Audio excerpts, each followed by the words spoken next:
The Power of the Spoken Word by Florence Shinn, Chapter 4, The Glory of the Lord, Psalm 24. In the dictionary, I find the word glory defined as radiance, splendor. Mine eyes have seen the radiance of the Lord. That means the law in action. We cannot see God, for God is principle, power, the supreme intelligence within us. But what we see are the proofs of God. Prove thou me herein, say the Lord of hosts, if I will not open the windows of hearing, and pour you out a blessing so great, there be not room enough to receive it. We prove God by directing God power and trusting in it to do the work. Every time we get a demonstration, we have proved God. If you have not received the desires of the heart, you have asked amiss.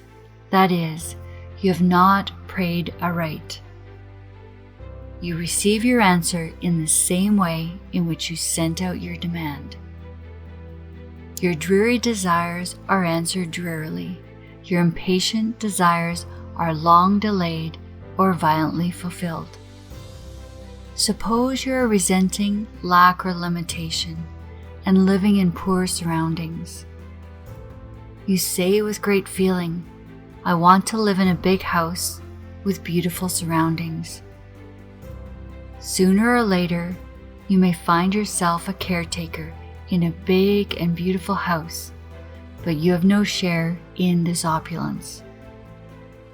This idea came to me as I was passing Andrew Carnegie's house and grounds on Fifth Avenue. It was all closed and the entrance and windows boarded up.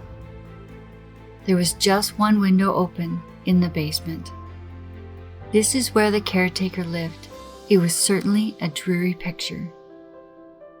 So ask or wish with praise and thanksgiving, so that you will see the glory of the law in action. All life is vibration. You combine with what you notice, or you combine with what you vibrate to. If you're vibrating to injustice and resentment, you'll meet it on your pathway at every step. You will certainly think it is a hard world and that everybody is against you.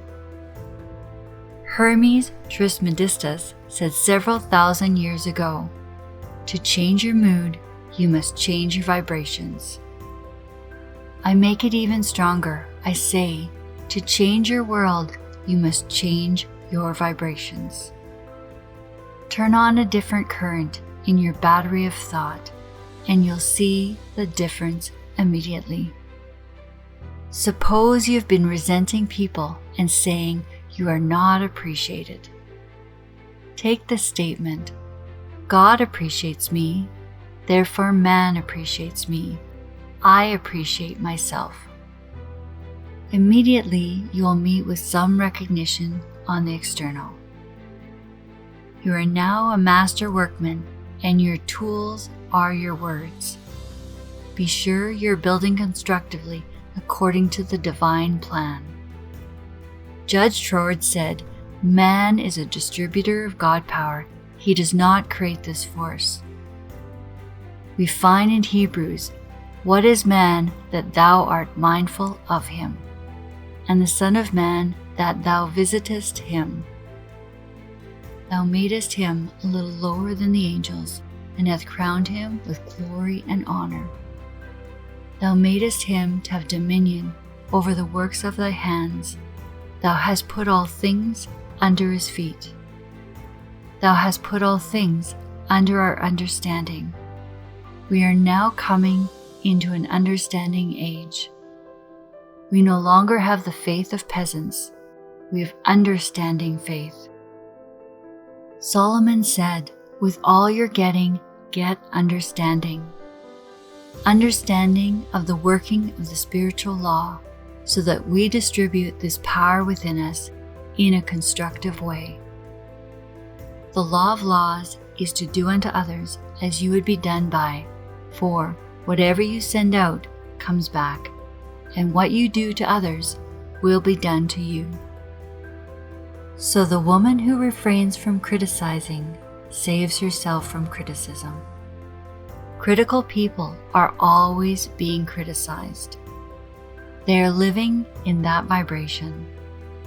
They also have rheumatism, for acid thoughts produce acid in the blood, which causes pain in the joints.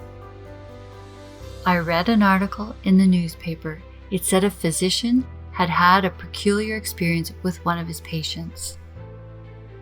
The woman had boils every time her mother-in-law paid her a visit. There's nothing peculiar in this, as she was boiling within. How many times we have heard people say they were in a boiling rage, so the boils appeared on her body. This does not include all mother-in-laws. I have known some very wonderful ones who have brought only peace and harmony with them. Skin trouble shows that someone has got under your skin.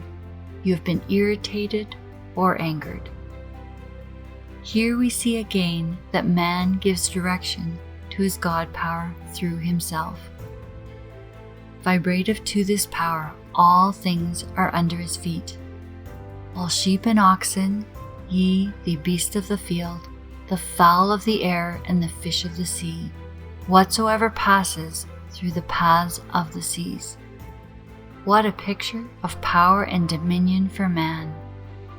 Man has power and dominion over the elements. We should be able to rebuke the wind and the waves. We should be able to put an end to drought. I read in the paper that the people in a certain drought district were requested not to sing, "It ain't gonna rain no more." Knowing something of metaphysics, they realized the power of negative words. They felt it had something to do with the drought. We should be able to stop floods and epidemics. For man is given power and dominion over all created things. Every time we get a demonstration, we are proving our power and dominion. We must be lifted up in consciousness for the King of Glory to come in.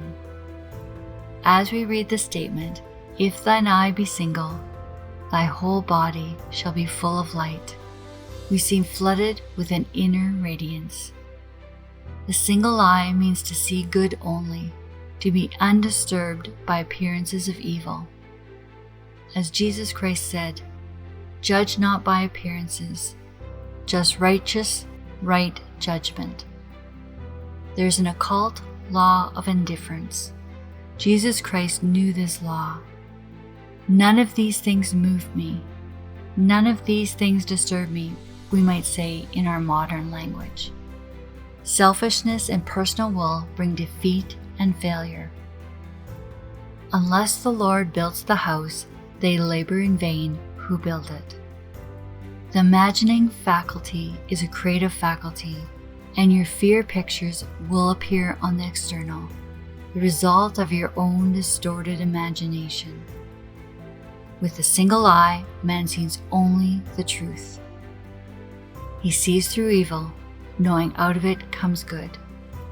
He transmutes injustice into justice and disarms his seemingly enemies by sending goodwill.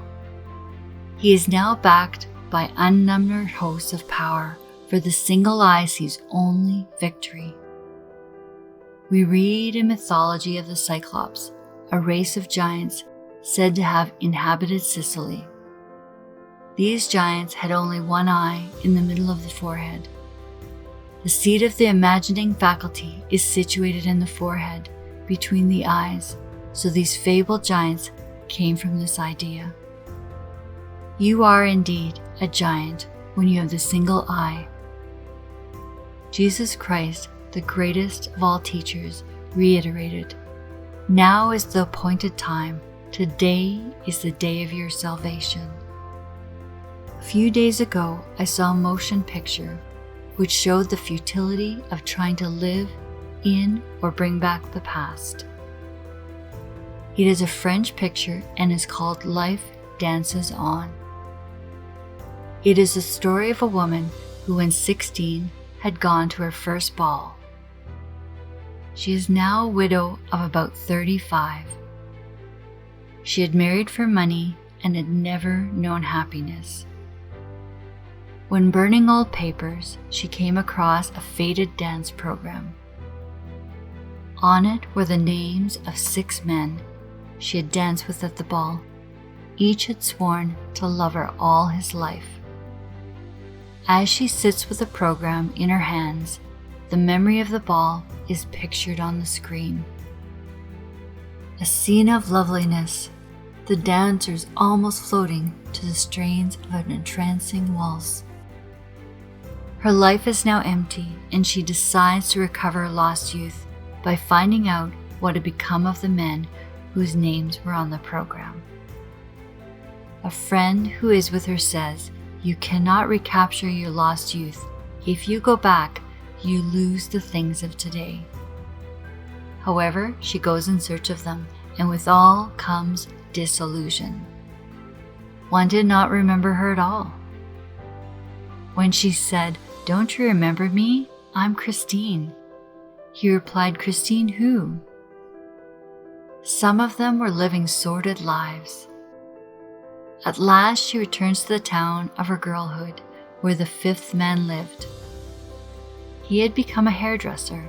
He talks to her gaily of old times while he gives her a permanent wave. He said, "I don't suppose you remember your first ball. It was right here in this town, and tonight there will be a dance in the same place. Do come with me. It will remind you of the old days." She goes to the ball. Everything looks cheap and tawdry. Unattractive, badly dressed people are on the dance floor.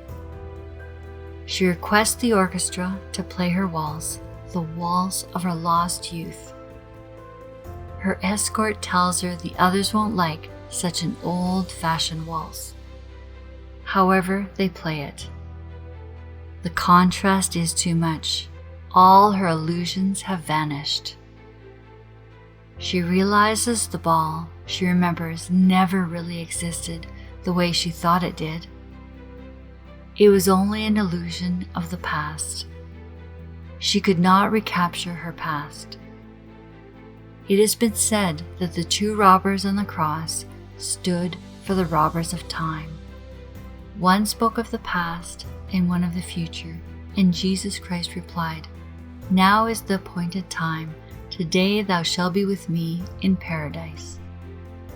In the old Sanskrit poem, we are told, "Look well, therefore to this day, such is the salutation of the dawn." All worry and fear are robbers of time.